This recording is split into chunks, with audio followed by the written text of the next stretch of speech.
আসসালামু আলাইকুম বন্ধুরা, আশা করি সবাই ভালো আছেন। আজ আমি আপনাদের কাছে শেয়ার করব আমার লাইফে প্রথমবারের মতো তৈরি করা বারবিকিউ রেসিপি।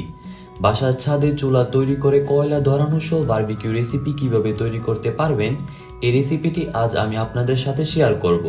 প্রতিটি রেসিপির পারদে পারদে থাকছে টিপস এন্ড ট্রিক্স। আসুন দেখে আসি সেই চমৎকার লোভনীয় জৌসি রেসিপিটি।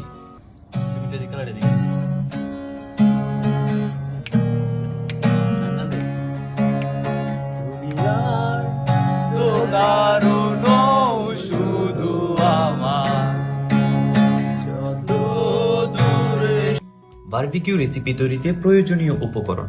প্রথমত এখানে রয়েছে টোটাল 3 কেজি চিকেন। চিকেনটাকে 2 চামচ ভিনেগার আর পর্যাপ্ত পরিমাণ পানি দিয়ে ধুয়ে নিব। ভিনেগার দিয়ে চিকেনটাকে ভালো করে ধুয়ে নিলে চিকেনের এক্সট্রা কোনো ব্যাড স্মেল থাকলে সেটা চলে যাবে। চিকেনের গায়ে আলতোভাবে চিড়ে নিলে মশলাগুলো খুব ভালোভাবে ম্যারিনেট করা যাবে। 3 কেজি চিকেনের জন্য 2 কাপ টক দই, রাঁধুনি বারবিকিউ মশলা, টমেটোর সস, গুঁড়া ধনিয়া, গুঁড়া জিরা, গরম মশলার গুঁড়া, সরিষার তেল, কালো গোলমরিচের গুঁড়া, ফুড কালার অথবা লাল জোত্তা, মুরগির মাংসের মশলা, আদা ও রসুন বাটা।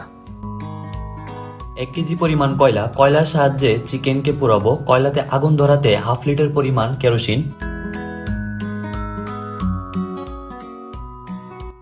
মশলার প্যাকেটগুলোকে আমরা কেটে নিব। এবার আমরা একটি বারবিকিউ মশলা তৈরি করব। বারবিকিউ তৈরির জন্য প্রয়োজনীয় উপকরণগুলো একটা মিক্সিং বোলে নিয়ে নিব। প্রত্যেকটি মশলার 2 চামচ করে এখানে দিয়ে দিব। 2 চামচ মরিচের গুঁড়া,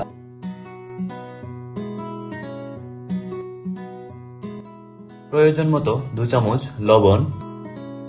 এবার সবগুলো মশলা হাত দিয়ে ভালোভাবে মিশাতে হবে। একটু টেস্ট করে দেখি। ওয়াও, পারফেক্ট হয়েছে। অলরেডি বারবিকিউ মশলা তৈরি করা ডান। চিকেনের গায়ে মশলাটা ভালোভাবে ম্যারিনেট করে নিব। ম্যারিনেট করা শেষ হয়ে গেলে ঢাকনা অথবা পলিথিন দিয়ে চিকেনটা ঢেকে দিব। 3 থেকে 4 ঘন্টা ফ্রিজে চিকেনটাকে রেখে দিব।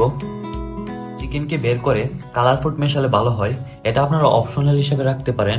কালার ফুড অথবা জর্দা রং খাবারের টেস্টের কোনো পরিবর্তন করে না, শুধু চিকেনের কালার লাল করে চিকেনকে আকর্ষণীয় করে তোলে।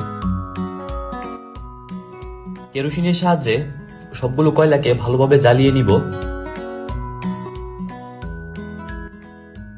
সবগুলো কয়লা জ্বলছে কিনা ঠিক করে চেক করে নিতে হবে।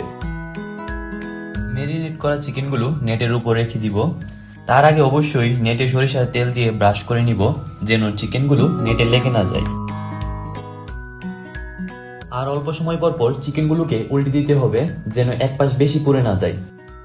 কিছুক্ষণ পর পর চিকেনগুলোর গায়ে বারবিকিউ সস ব্রাশ করতে হবে, যেন চিকেনগুলো ড্রাই না হয়ে যায়, আর এতে করে চিকেনগুলো অনেক ফ্লেভারফুল হয়ে উঠবে।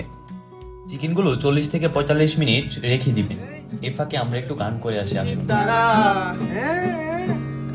রাতেরই আকাশে তুমি বাজালে তারা, আমার ছিলে কঠোর বাসে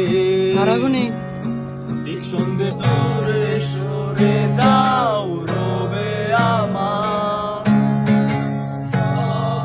সময়টাকে ধরে। সত্যিকার অর্থে যতটা না লোভনীয় ছিল রেসিপিটা, তার চেয়েও বেশি ইন্টারেস্টিং ছিল রেসিপি তৈরির ওই মুহূর্তটা। গান গেয়ে আর আড্ডা দিতে দিতে তৈরি করে ফেললাম সে জৌসি রেসিপিটা। দেখা যাক এখন খেয়ে টেস্ট করে কেমন হয়।